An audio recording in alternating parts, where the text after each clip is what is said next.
Welcome, everybody. This is Rachel Richardson. I'm from Duke University, and we are hosting this WebEx so that Chuck and I can give a summary of the MCBK meeting, and we've got our co-chairs joining us as well, which is terrific. Chuck, I will turn it over to you now, and you've got control of the slides, and you can give sort of the outline and instructions. Okay, thanks, Rachel. Let me add my welcome. This is Chuck Friedman of the University of Michigan, and we're delighted to have so many people joining us today on this webinar, which really is focused on summarizing the events that took place at the very exciting second annual MCBK meeting, which was co-sponsored by the National Library of Medicine and held at the Natcher Conference Center on July 18th and 19th on the NIH campus. So just a little housekeeping. As each of you enter the webinar, your line is going to be muted. If you have questions, you can pose them via the chat pod, which you can use by clicking on the Send To drop-down menu and selecting everyone and then submitting your question. We might unmute participants during the question and answer period, and we'd be delighted because 1 hour will pass very, very quickly to continue this conversation on Twitter. Chuck, can I just interrupt and ask folks, I'm not able to mute everyone, it seems, so people could also be sure to mute on their end as well. Okay, thanks, Rachel. We are hearing some background noise, so let me just repeat what Rachel requested of everyone. It's not possible for us to mute everyone who's on the webinar, just some of you. So if you are not muted, please mute your own line. Thank you very much. So we're going to have 5 components to today's webinar. I'm going to make some comments about the foundations of the Mobilizing Computable Biomedical Knowledge movement. I'll move very quickly on the supposition that a lot of you have heard this already, but certainly not all of you, and also on the supposition that if you do need more detail, you can go to the MCBK website and actually see videos of the entire meeting, including the overview presentation that Rachel and I gave at the very beginning, which will give you much more detail about the foundations of MCBK. Rachel will then take over from me and will review the highlights of the meeting. This will be followed by 4 updates, each by one of the co-chairs of our 4 MCBK work groups, and with good fortune, we will have some time at the end for your questions and answers. As we said, the conversation can continue on Twitter, and you are certainly welcome to write to either Rachel or myself, or to MCBK info at umich.edu to reach the general email for MCBK. And if you write to us, we'll be happy to respond to your message. So I think to my way of thinking, the major jumping off point for MCBK is what can be conceived of as a second knowledge revolution. I'll remind everyone that the first knowledge revolution resulted from the invention of the printing press in the 15th century. And one way to look at what the printing press achieved is that it enabled serial mass access to human readable knowledge. So knowledge could be published and printed and made available and read and acted upon and then people could read about those actions and act upon them in turn, and those people could read about those actions and act upon them in turn. And I think it's clear that what I'm describing here is a serial process. What, in our view, is a coming revolution that we are bold enough to call a second knowledge revolution is made possible by digital technology and results from a process which would convert human readable knowledge into a representation of that same knowledge in computable form, and this enables a parallel process that enables mass application of this knowledge to improve health, allowing knowledge dissemination that cuts across various health scopes and that goes to many, many people, all of that to occur almost simultaneously with little more effort than it would take to send this knowledge from one area to one person. And this was what we mean by parallel mass action. We are thinking about knowledge in MCBK in a somewhat narrow sense, but I think a very important sense, and we're thinking about knowledge as a result. And in particular, the result of an analytical and/or deliberative process that holds significance for an identified community. And this definition is very important, and I want to point out two features of it. One is that knowledge can result from analytical processes or deliberative processes. For example, clinical guidelines in some cases result entirely from panel deliberations. And results become knowledge. This is the second point. When and only when it acquires some kind of significance in the identified community. For example, when a professional association adopts a guideline, that is an expression that this result holds significance for that community.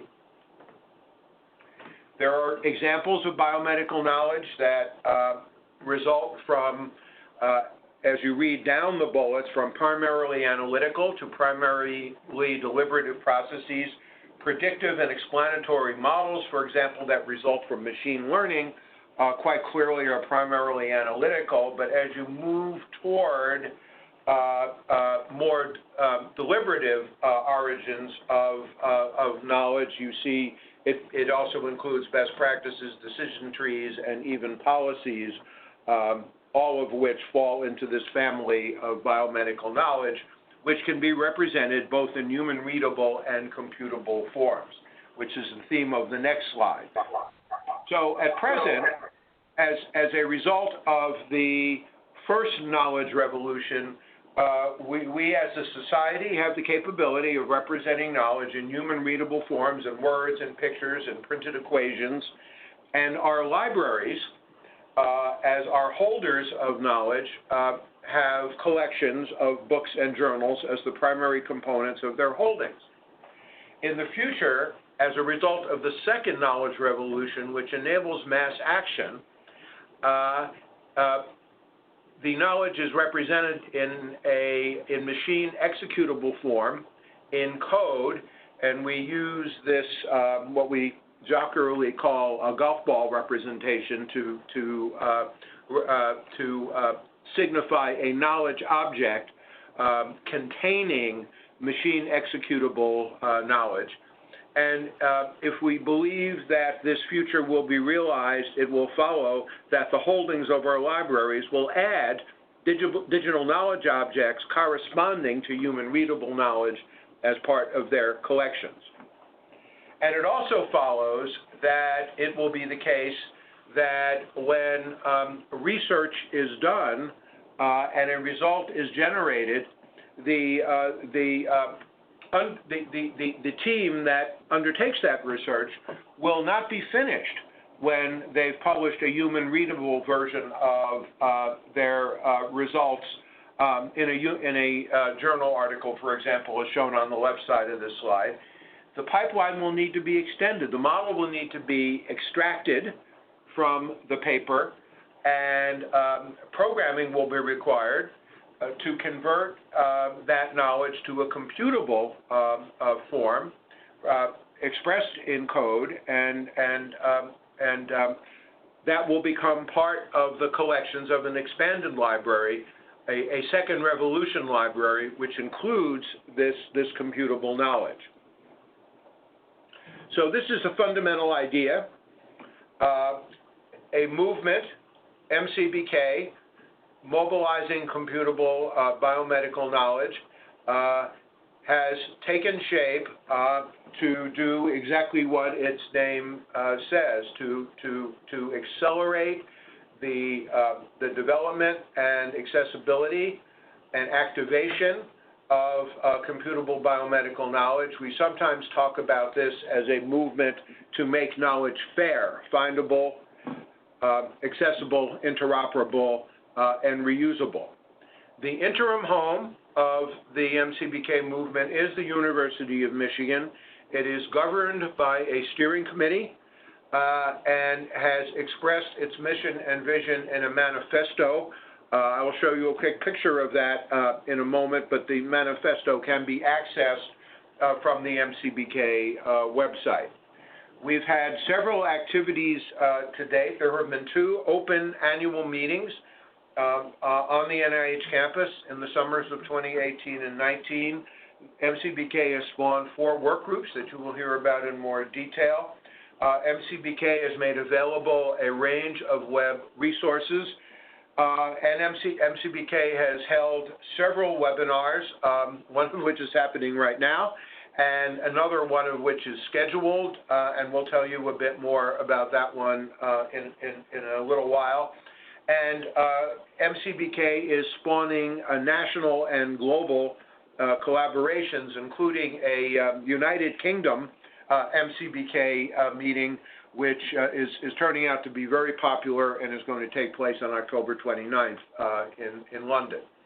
So our first inaugural public meeting was July 10th and 11th at the Lister Hill Center on the NIH campus, part of the National Library of Medicine. And here is one representation of the MCBK manifesto, which contains, like all good manifestos, a preamble, a definition of computable biomedical knowledge, a vision for MCBK, and the action mechanisms by which MCBK will realize this vision. We encourage you, if you haven't done so already, to take a read through this manifesto, and if you wish, to take a copy of it and nail it to your wall in the spirit of Martin Luther. So that completes my comments. Rachel, I think it's over to you, and you will summarize the program from the July 2019 MCBK meeting. Perfect. Thanks, Chuck, for that background. And I think I have managed to take the slides, and I'm going to assume everyone will hear me and jump in if you don't. So let me quickly overview some of the components of this meeting. We were really pleased with the turnout. We had 190 registrants and 160 people participated. There's always a bit of a drop-off there. As Chuck mentioned, it was in July at the Natcher Conference Center at the National Institutes of Health. And the goals of this meeting were to strengthen the foundation of this community on the values and principles that Chuck, you just mentioned from the manifesto, which was developed in conjunction with members of the community, and there were several public iterations of that. We also wanted to frame and address important dimensions for mobilizing CBK and to advance work groups and their action plans, which we'll hear a little bit about towards the end of the webinar, and identify priorities, plan next steps, and grow the MCBK community.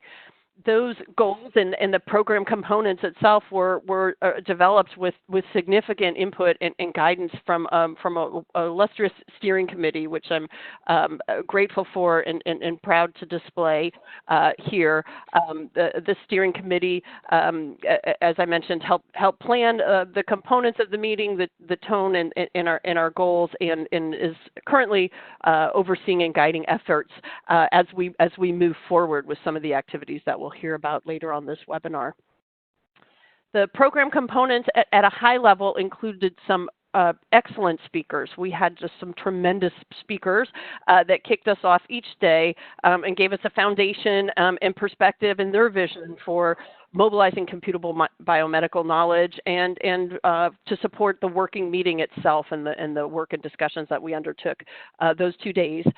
We had several panels, which I'll talk about briefly in a moment. We had technical demonstrations, breakout sessions with the work groups, and we had an open mic session, and then we had a wonderful reception that was hosted by the University of Michigan, and was just a great opportunity for our diverse and varied group to really get to know each other. So that was really enjoyable piece.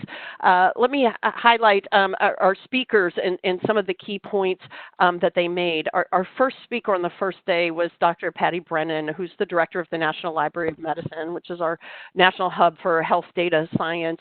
And she gave a wonderful opening address that really affirmed the strong interest of the NLM in the mobilization of CBK. And she described the National Library of Medicine's approach to creating the 21st century collection of biomedical knowledge and supporting its broad use, specifically by making data sets fair, according to the FAIR principles that Chuck alluded to earlier, and ready for advanced analytics. And their goal to create collections of literature, data, models, and tools that make them usable and useful for a wide range of users and stakeholders. Dr. Brennan spoke about models as the foundation for computable biomedical knowledge and discussed NLM's driving role in the creation and dissemination of generalizable and scalable and reproducible and reusable models that can advance science and enable rigor, reproducibility, and reuse. We also had the honor of Dr. Don Rutger, who's the National Coordinator for Health Information Technology, and he shared his perspective from the ONC, which supports standards and regulations to ensure that health data can be exchanged to support the kind of innovation and use of biomedical knowledge that this community envisioned. Dr. Rutger highlighted big forces that will ultimately drive the mobilization of CBK and our efforts, including the growth of computing power and new devices and changing trends in how people are using these devices and how they interact over time. And he also highlighted the economic revolution that is currently underway in healthcare and suggested that that will be a big driver for MCBK and our movement. There's currently a lot of public passion and congressional interest that he described in consumer issues like drug pricing and surprise billing. And he suggested that to address these national problems, we need transparent information about price, and we need standards and analytic methods to compute and communicate that price effectively, and that this will really transform the discussions that we can have around quality, as will the ONC's future efforts to really support the exchange of population-level data, not just one-to-one patient, N-of-1 data exchange, if you will, but population-level data, which will enable payers to assess value and provide business incentives to improve value in healthcare. So that was a wonderful talk. I'll remind everyone to mute their microphones, if you will. We also had the honor of Dr. Deepak Kalra, who's president of the European Institute of Innovation through Health Data. And he shared some global perspectives on the sharing of data and the potential for CBK to improve research in healthcare and the commingling of research and healthcare that's fundamental to the concept of learning health systems that many of us are interested in supporting.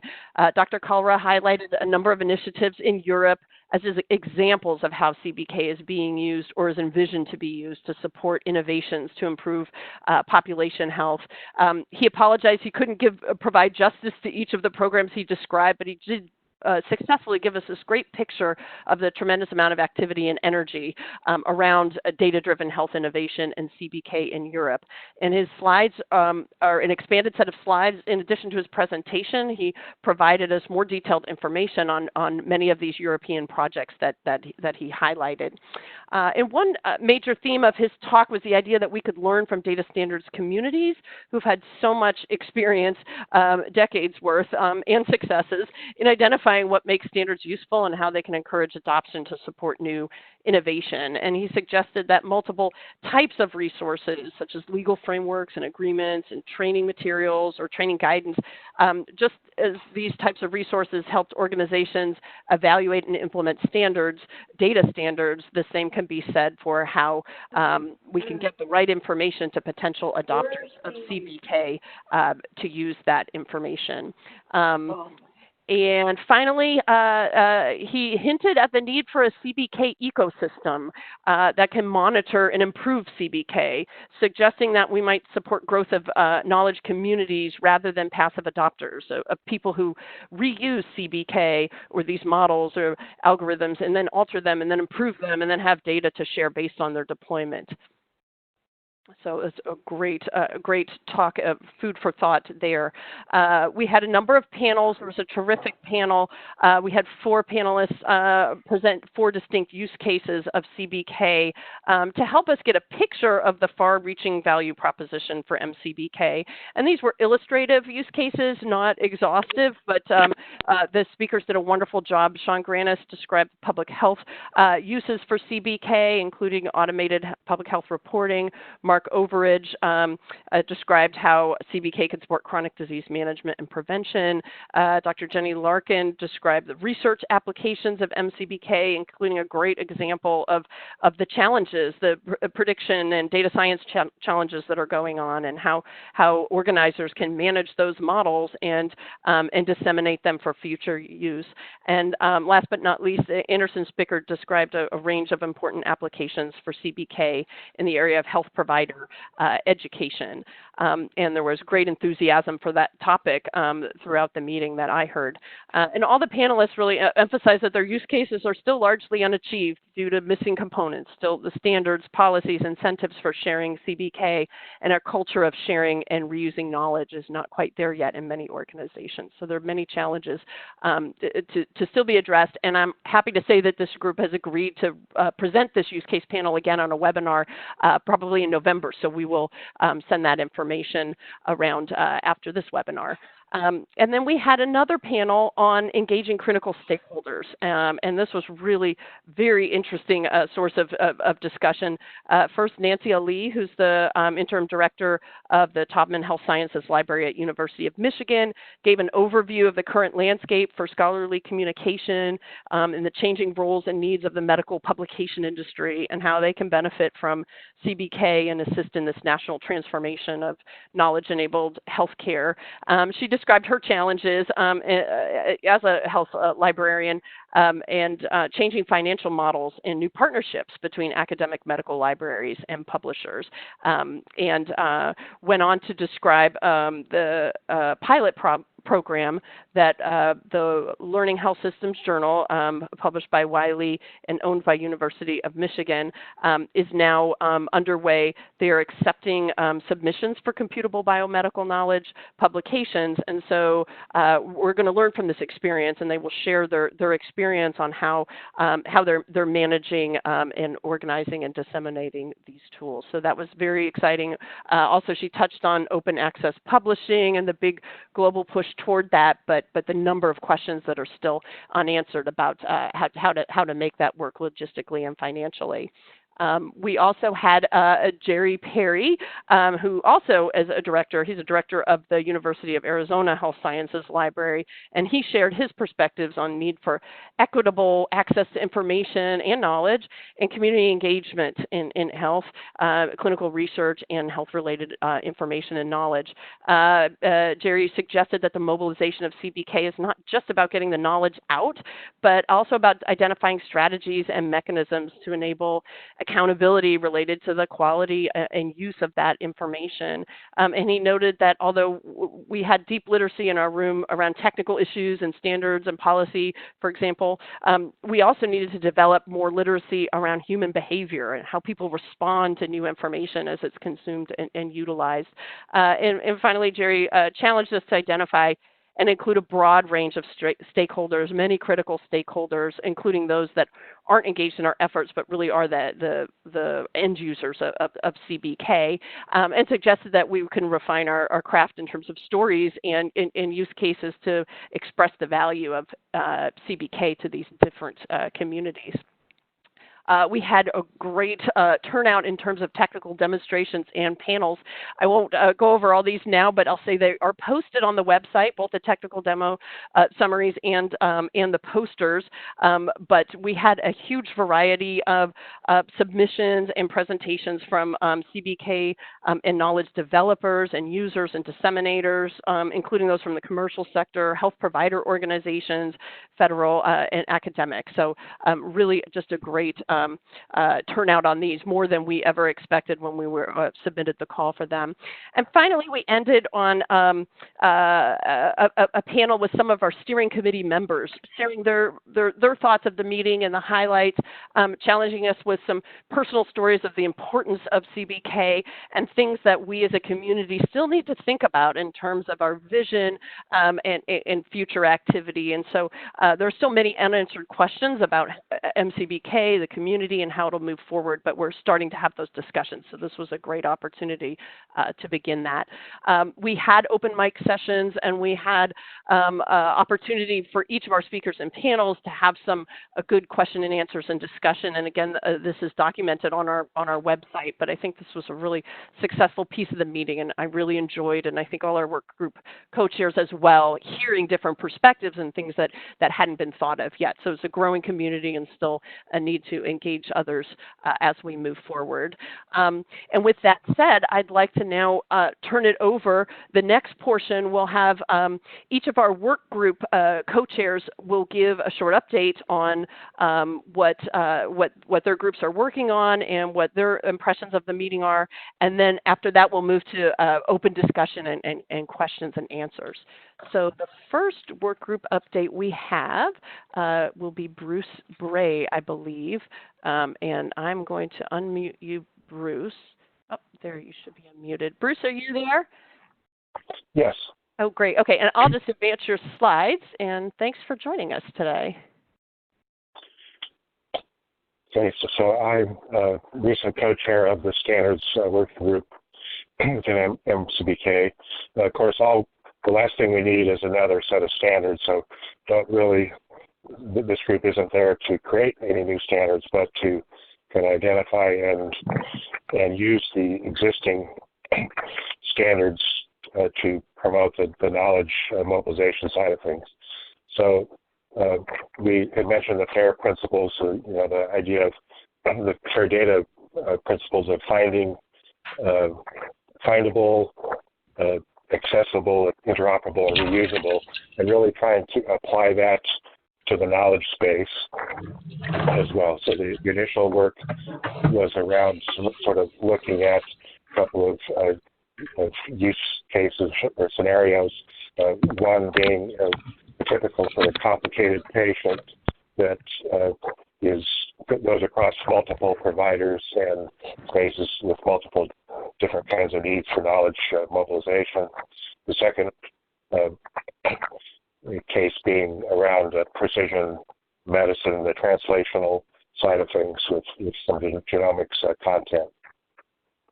And then, of course, what we really need is a couple of sort of unified scenarios that would drive across all of the different working aspects of the group to use to kind of solidify on some practical outcomes that would be useful. So the idea of really identifying the metadata axes and dimensions of knowledge that can be used to mobilize, share better, and a kind of a initial map of what these relevant standards look like. From that perspective, there's a number of efforts already ongoing out there, particularly the ARC transforming care transformation and support, or ARC-AX project that has put a lot of effort into identifying these kinds of existing standards. So the idea would be to collaborate with those kinds of groups. Besides ARC, the Health Services Platform Consortium, various aspects of HL7, integrating healthcare enterprise kinds of things that would basically collaborating across those spaces to identify the kinds of things that would to be useful as standards to drive this forward. Understanding and harmonizing with those groups instead of trying to reinvent things. Looking at the whole life cycle of knowledge management from the creation through the implementation, use, and provenance of ongoing management, and the initial next steps, which might be something like coming up with a couple of pilot projects to demonstrate the value of standards-based knowledge management. I think that's all I had to say for now. Great. Thanks so much, Bruce. And I'll move now. I think we've got Leslie McIntosh. I'm going to unmute you, Leslie. Just let me find you here. I remuted everybody. I apologize. We've had a little trouble with the microphones. Okay. Leslie, are you on? I'm here. Can you hear me? Wonderful. Yes, we can. And I'll go ahead and advance you to the next slide. Excellent. So I do want to thank my co-chair, Chris Schaefer, who was on the previous one. So we're very happy to be working together on this. So no, that's okay. Go ahead and advance. So these were the discussion points. But before I get to that, I just want to make sure that you know what we're talking about in infrastructure. And I think the standards leads right in beautifully, because if you think of something like a shipping container, as in what travels on semi-trucks or is shipped on boats, they work because they're a standard size. And we all wish that standards within computable biomedical knowledge were quite that simple, but they're not, which is why we have the standards groups. But the process of getting that information, understanding how the knowledge moves from one thing to another, that process, those are the types of things that we work on. So really our call for the MCBK infrastructure, our charge is to identify the landscape of the stakeholders, which we've done, to describe the framework components as necessary, to develop use cases, and to act as a clearinghouse for news and events. And what we thought to move this forward for the meeting is we would discuss 4 things, but really it boiled down to these 3 things. And what are those components necessary to move computable biomedical knowledge, right? From generation into practice, facilitating the testing, versioning, use, evaluations, and such. How do we build and share this conceptual infrastructure? And then how does our work support this infrastructure? And what we decided we would do, you can go ahead and move to the next slide, is that we would start with our interoperability and infrastructure requirements would be to write a position paper focused on the technical principles, and to make this position paper as succinct as possible, and but given enough information necessary for others to understand what we were doing and what our recommendations are. And we are looking at incorporating some real world examples and some mini use cases. So that's what you should see within the next 6 months. The other thing I can tell you about our group is we are very good at getting some work done. I thought we had a very lively discussion in person, and then our webinars really are more of where introverts come together, but we work together through some Google Docs to understand what we were talking about. So if anyone on here has not participated so far but would like to have a say in infrastructure or understand or highlight some of their use cases for CBK, please contact us, and we have a lot online and we can move that forward. Thank you. Great. Thanks so much, Leslie. That was a great summary. And now we'll move to the policy and coordination to ensure quality and trust. And we have Jody Platt on the line to summarize the activities of this group. Jody, are you there? I am. Can you hear me? Yep. Perfect. Okay. So we have a nice group of people working on trust and policy for computable biomedical knowledge itself, but also for, how do we get that out and start to mobilize it so that it does achieve its objectives in the sort of for fairness and accessibility among all. So what our group is charged with is to focus on, what are the gaps in policy and issues that would impact the quality of MCBK or its trustworthiness. And so this year, what we focused on was really some of the work that the group has been engaged in identifying the landscape of data and knowledge commons. So what's the work that's already out there? What is the knowledge commons? Who's doing them? Are they public enterprises? Are they private? Are they somewhere in between? And then to begin to think about, as we examine how those different knowledge commons are set up, what are the implications for governance, for trust, for how you actually begin to make that, if trust sort of facilitates the exchange of CBK, how do we increase trust among all the stakeholders? So right now, the group had worked on this landscape analysis, and we're currently writing that up and starting to sort of flesh out some of the work we didn't get done over the year to report those results and think about what are the market considerations, what are the appropriate governance strategies, and what are the implications for organizational culture. So, I think, we're thinking a lot about what our role is in relation to the standards group, to the infrastructure group, to the technology group, and are currently planning to have another face-to-face meeting, possibly in conjunction with the AMIA conference and or the ELSI, the Ethical, Legal, and Social Implications of Learning Health Systems Symposium, both in November, so that we can sort of move this work forward. We invite anybody who would like to be involved, and thank the people who are involved to be involved. And I know several of them are on this webinar right now and in the open, when it's up. I hope that they can speak up to some of the work we've been doing as well.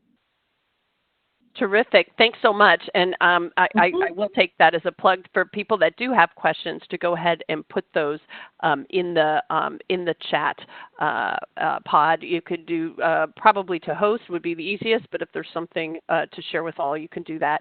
I'm going to unmute our next work group speaker. So our final work group to give an update is the Sustainability for Mobilization and Inclusion work group, co-chaired by Jerry Perry and Chris Dimick.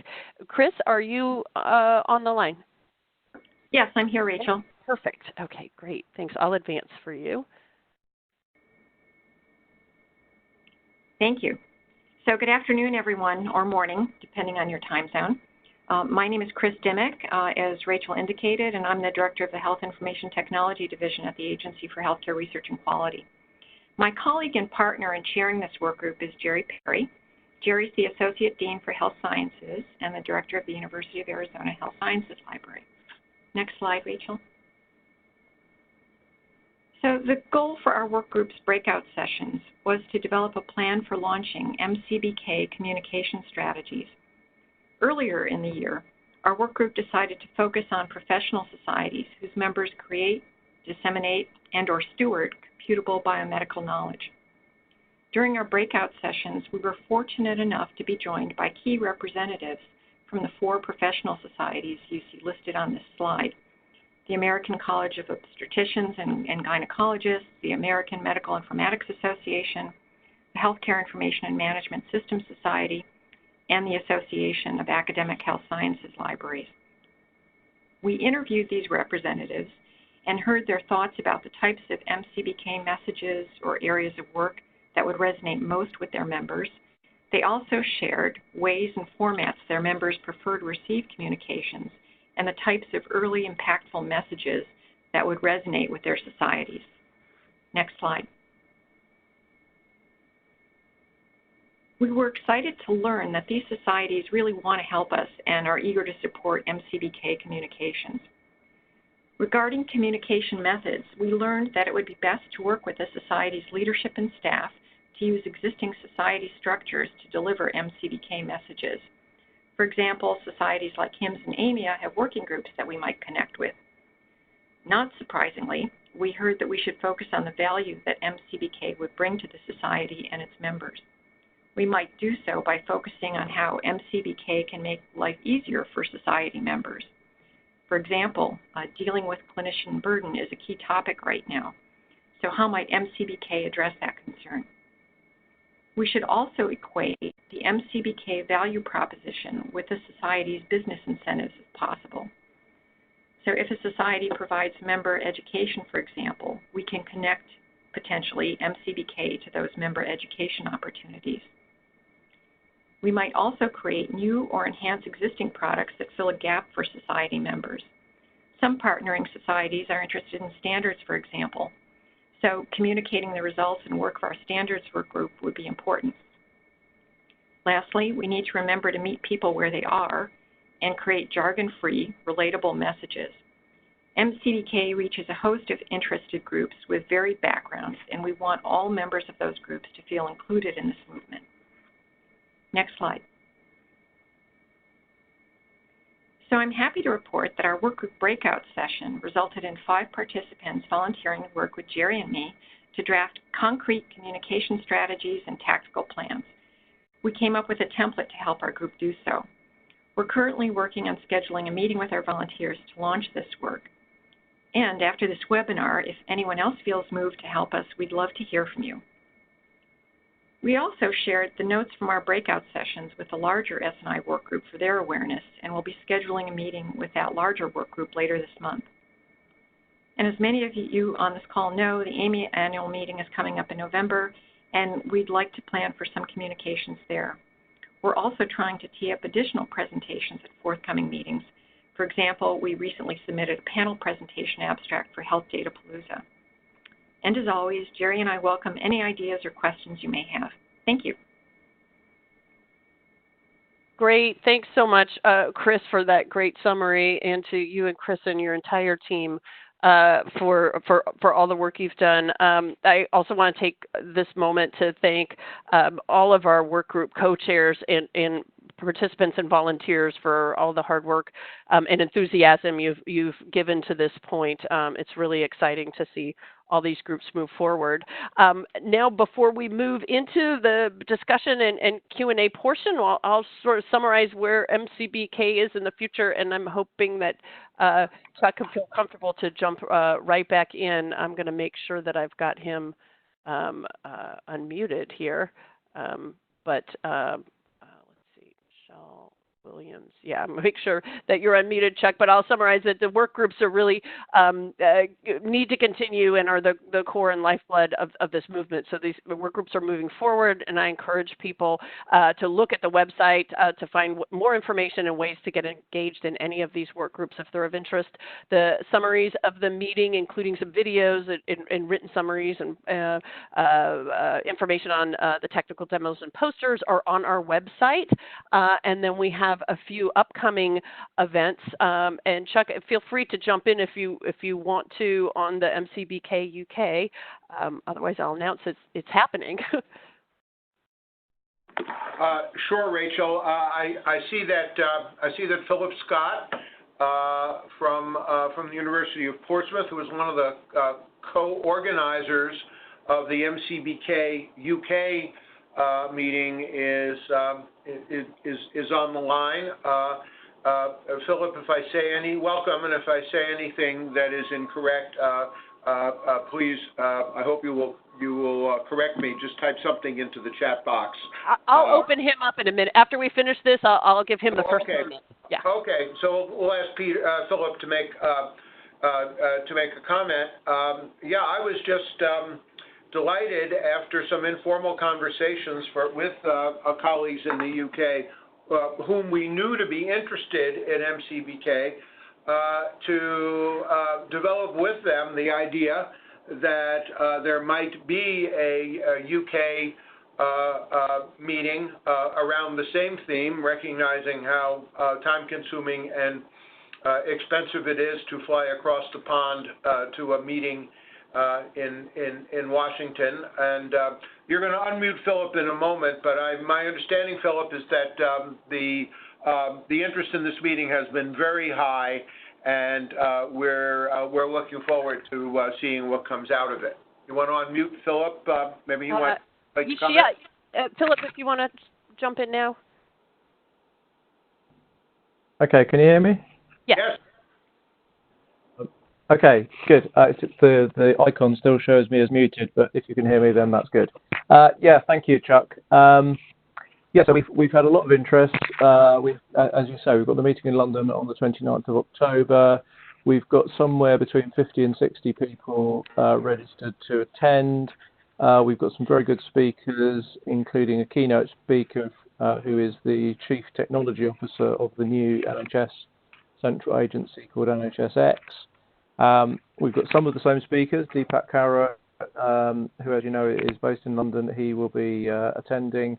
And we're actually planning to publish the reports in one of the journals. So we're hoping to, contribute to the evidence base as well as have a good interactive session. So one comment I was going to make actually on the comms working group. Obviously, we're reaching out to a primarily UK audience, but I think it's important that we don't forget the rest of the world. So I was thinking that as well as AMIA, you might want to think about IMIA, the International Medical Informatics Association, which reaches out to all of the national member bodies globally, and then specifically EFMI, the European Federation of Medical Informatics. So I can certainly link you up with people there if you don't have those contacts. But obviously, individuals will continue to be involved directly with the work groups and with the US meetings. And we're going to see what comes out of the October meeting in terms of what specific UK activities we can perhaps coordinate and what things will continue to be done on an individual basis. But there's certainly a lot of energy and enthusiasm around this topic. Wonderful, thank you. And I think by communications work group, you're referring to the sustainability work group. And I've got Chris Dimmick. I don't know if you want to make. Sorry if I got the name wrong. Yeah. No, that's fine. We'll note those. And if any of the co-chairs want to jump in, I'm going to unmute you. And then appreciate those comments. Chuck, if you want to finish up on announcements, and then if people have questions, please post them in the chat, and then we'll unmute you so you can. Oh, okay. Thanks, Rachel. So the next webinar has been scheduled for November 12th, as you see on the slide. I assume that will be at noon Eastern Time, U.S. Eastern Time, like this one. And this webinar will be a replay of the use case panel from the 2019 meeting. As Rachel said, that panel was so stimulating and so illuminating that we feel that people who were not able to attend the meeting should have an opportunity to be exposed to it. The main point here is a point that I don't think we can repeat enough. The scope of MCBK is very large and very wide. There's sort of an instinct when you think about computable knowledge. Those of us in informatics, our minds run to clinical decision support. But in point of fact, the MCBK story is transcendent to, as the use case panel suggested, education, the full spectrum of biomedical research, and public health, as well as healthcare, and I think this use case panel will really bring that point home. So I highly recommend it if you weren't there. We are beginning to plan the next annual meeting in obviously 2020. And we'll be having a meeting of the steering committee very soon. In fact, next week. Yeah. Where we will begin exploring plans for the annual meeting. If you have any thoughts to shape the annual meeting, where, when, agenda, please send an email to mcbk-info@umich.edu. So we know your point of view. There are a lot of decisions to be made. about how to best serve the needs of this growing MCBK community going forward, and we certainly want to take your viewpoint into account. Please complete the evaluation survey as well that you can that you can obtain through the slides. Are we sending an email? We'll be sending an email. Yeah. They can get it. Yeah. And, or as I said, you can email us about any topic related to MCBK at the email address that you see on the slide. Rachel, back to you. Great. Thanks, Chuck. And I'll encourage people. We've got a couple of comments in the chat, and I'm not sure if they were intended for the audience, but I'm going to put these folks on the spot. Tony Solomonides, do you had an announcement? I wonder if I unmute you, if you might share that and any questions you have or comments. Sure, Rachel. Thank you. I've been working with Jody and Blackwood on the Trust and Policy Working Group, and one of the things I undertook to do was to explore the possibility of a birds of a feather session at the annual symposium in November, and I've had a positive response from the AMIA staff. So I have not yet chosen a particular time, though I've polled colleagues who will be there for their preference, and with any luck, we'll get the preferred time, and which I think is lunchtime on Tuesday. The discussion amongst ourselves, though, did actually extend to the possibility of opening the birds of a feather session to other working groups in MCBK, and it may be worthwhile having that as a brief discussion now, to whether people would like to have a joint session or whether to keep it specifically to our working group. I think that's terrific. Thanks for the announcement. Let's move on, and then we'll see if I want to address some other comments, and then we can see if there's a talk in that. But I'm sure we have folks that are interested, and will be thrilled to know that this is not a 7 a.m. session, but rather a lunch session that you're proposing for AMIA. And I'll encourage, if anyone does have comments on this thread, but go ahead and send them, and we'll open you up so we can continue that discussion thread if that's of interest. I wanted to call on Derek Ritz, if you're able to share your comment. You pointed to a resource from World Health Organization, and we'd love to hear your comment on that. Sure. I know there's been a few folks have already called out the idea that this is an initiative that deserves to have global involvement. And when that comment was made, I made a comment, Rachel, to say WHO has an initiative underway that I think is a terrific complement, and could be very helpful to this, and that this could be very helpful to that.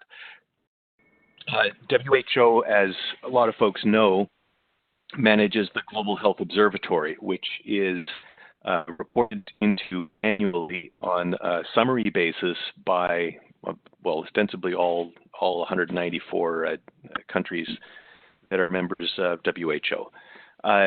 They have an initiative underway, and it's expected to be a long-running initiative, so a 5 to 10 year plan. It has two distinct phases to it. The first phase is for WHO to double down on digital health as a way to close what they call the no-do gap, which is the difference between what we know we should be doing and what we're actually practically doing on the ground. So they publish about 50 care guidelines, and in any given year they're either refreshing or publishing net new about 20 care guidelines. The first phase of this initiative is to express those long narrative care guidelines that read more like a Cochrane analysis than they do like anything that would be easily digestible, and express those as computable artifacts, something that could be ingested by and operationalized by a digital health solution. These CCGs, computable care guidelines, include the minimum data set for care delivery, business logic or care escalation logic, and the reportable indicators that would naturally be able to arise from evidence-based care. The second phase of this long-running initiative that WHO has is to be able to leverage the person-centric data, the very large data sets of person-centric data that would be generated by CCG adoption, and use machine learning techniques to create the big feedback loop to say, how can this big feedback loop improve care delivery in these countries, and then how can it also improve the care guidelines themselves. Great. And I posted some links related to that, Rachel. Wonderful, thank you. And I will say, and I've opened up the work group co-chairs are unmuted if people do want to comment, but appreciate you sharing that. There are so many complementary efforts out there and initiatives and things that we need to be aware of and that we can learn from and partner with. Our approach is to log them, and we are trying to continually do environmental scans and log this and make sure the appropriate work group is aware. So thank you for sharing. We have just about 3 minutes left, and I've got one other question, but also wanted to give a moment. So if our co-chairs or Chuck want to jump in at any point, otherwise I think I'll stop. And other questions we're happy to receive by email, and we can certainly address on future webinars. Jonathan K. made a quick a note here about Arden syntax, and maybe Bruce, you might want to address, or another work group co-chair. Jonathan, are you unmuted?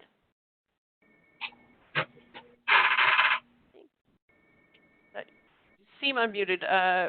Are you able to speak? If not, I'll go ahead and read your question. It's interesting.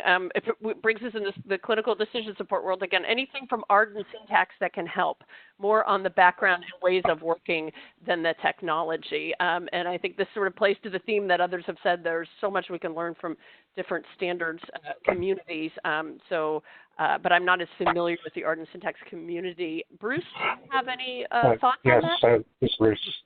So yeah. Arden is, of course, one of the many standards that can play in this space, and I think it's a good example of one of the earlier ones that's been out there, and I think certainly room to really pay attention to all of the different ones out there, including all the way to the new CDS hooks side of things. So all of that is of interest in the knowledge management space, I think. Great, thank you. Yeah, no. Pete Haug here. Yeah, I work with the Arden Syntax Group, and it's got it has several components that are specifically designed to help place a specific medical logic module in its right family and make it easy to understand what the module is about and what its what its support is and things like that. So it is an early example of trying to do this kind of work. Great, thank you. I agree. And we're now down. We've just got 1 minute left, so I will respond to the other notes that I'm getting here in the chat. But I wanted to give Chuck the last word. Any final announcements and parting thoughts before we close? I just want to thank everybody for participating. I didn't count the numbers in the window of participants, but it looks like we've had well over 100 participants in this workshop. I see many names I recognize, and I'd like to say hello to all of my friends and colleagues who are participating, and also to those of you who I don't know and have not met. I very much appreciate your being part of this. I just want to conclude by saying this is an open movement. It's an open community. We've kept the MCBK info email address in front of you on the slides here. The work groups are open. The meetings are open. Everything is open. We need to grow. We need to accelerate. The meeting videos and summaries from July are available on the Mobilize CBK.org website. And let us hear from you. We will. We want to grow the movement, and we would very much appreciate your help and great ideas in doing that. So, again, Rachel, I think we're pretty much finished for the. Okay, we'll call this success. Thank you, everyone, for joining. Have a wonderful afternoon, and stay tuned for more MCBK updates. Thank you. Bye-bye.